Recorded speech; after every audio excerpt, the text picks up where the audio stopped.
Lutter contre la surconsommation est un enjeu majeur de notre génération. Tous les jours, il y a plus de matière qui est déposée en déchetterie qu'un homme ne peut utiliser en une seule vie. L'une des solutions pour réguler notre consommation est de réutiliser ces objets et matières jetées afin de leur donner une seconde chance. Nous sommes partis à la rencontre d'acteurs qui participent à cet effort collectif. Et c'est en face de la déchetterie de Calitom, à Château-Bernard, que nous avons rencontré Christophe Mélier. Il gère la plateforme de réemploi Calitorama et propose aux usagers de déposer leurs encombrants et d'en récupérer gratuitement. On détourne les objets de la déchetterie. Donc avant d'aller en déchetterie, hop, on passe par Calitorama. Et plutôt que de mettre le canapé à la benne mobilier, s'il peut encore servir, s'il est encore en état, il le dépose. Et puis ça va forcément servir pour quelqu'un d'autre. Des jouets pour enfants, des livres, des DVD, etc.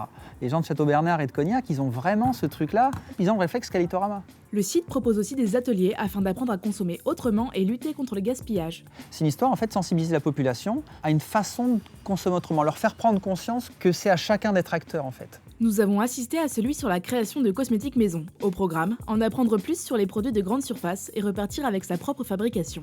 Il y a le plaisir, il y a les économies et puis produits de qualité. Donc ça modifie un tant soit peu la consommation.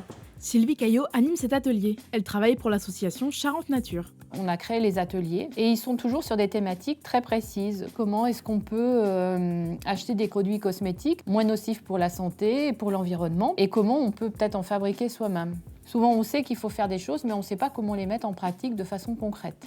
Donc là, c'est vraiment l'objet de ces ateliers, c'est de mettre les gens en situation de pouvoir agir eux-mêmes directement après les ateliers. Calitorama est un franc succès et amène à repenser notre mode de fonctionnement. Toutefois, les ateliers visent un public déjà sensibilisé. Le but est maintenant d'élargir ce champ d'action.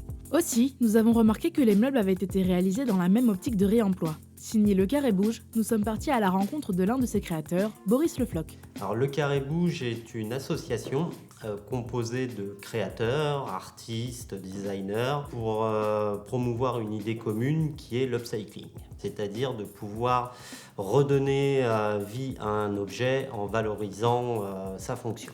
C'est vraiment prendre la matière telle qu'elle est, avec son vécu, sa patine, sa forme, et créer à partir de ça, sans action proprement dit sur cette matière. L'upcycling a évolué, et aujourd'hui c'est une pratique qui se démocratise. Mais comment voit-on son futur ? Les rayons upcycling vont très certainement se développer dans les grandes surfaces. Cette envie des gens de savoir comment sont composés leurs meubles, c'est une conscience que les gens sont en train de prendre.